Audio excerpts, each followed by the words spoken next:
Hey, what's going on guys? Today I've got the Canon 85mm f1.2 lens that I want to talk to you about.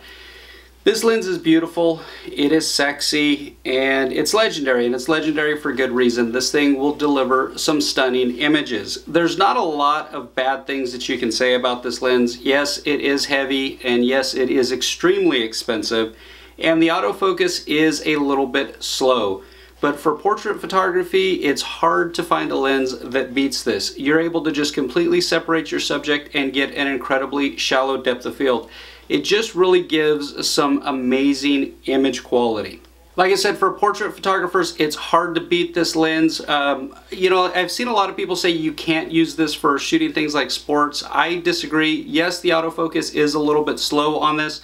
But if you're already focused, or if you're already tracking your subject and you've already got them focused, it can deliver some really nice shots. Yes, you will drop a frame here or there, but for example, I shot a few events here in the last couple of weeks that were just really busy in the background, like a football camp, and there were players standing around, and I just wanted to make the person I was trying to photograph really stand out, and I threw this on my lens and it did so, and it did so very well. But like I said, yes, I did drop a few frames.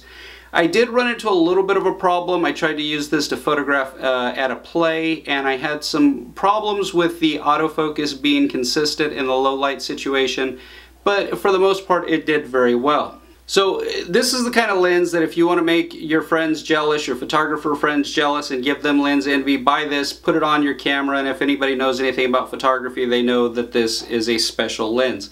Having said that, as much as I like this lens, I don't have any plans to buy it anytime in the near future.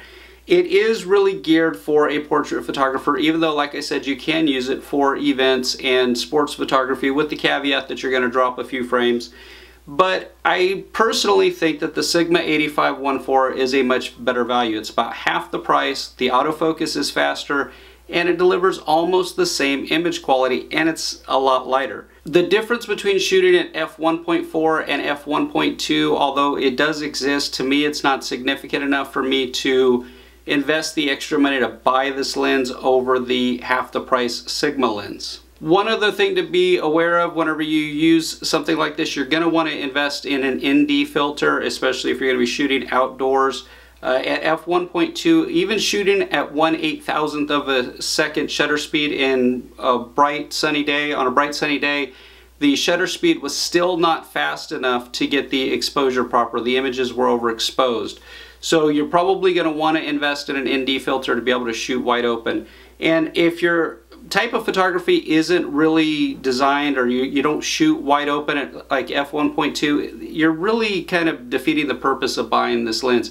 Yes, it will deliver some very sharp images whenever you stop it down, but what's the point of investing $2 grand in a lens if you're not going to shoot it wide open? That's really what this is designed for. So if you don't plan on shooting a lot at like f1.2, I really think that there are other lenses that are more economical, lighter, faster autofocus that would just serve you better. But especially for people who do a lot of portraits, it's hard to beat the image quality and the shallow depth of field you get with this. But like I said, for most people, I think the Sigma 85 f1.4 is a better option.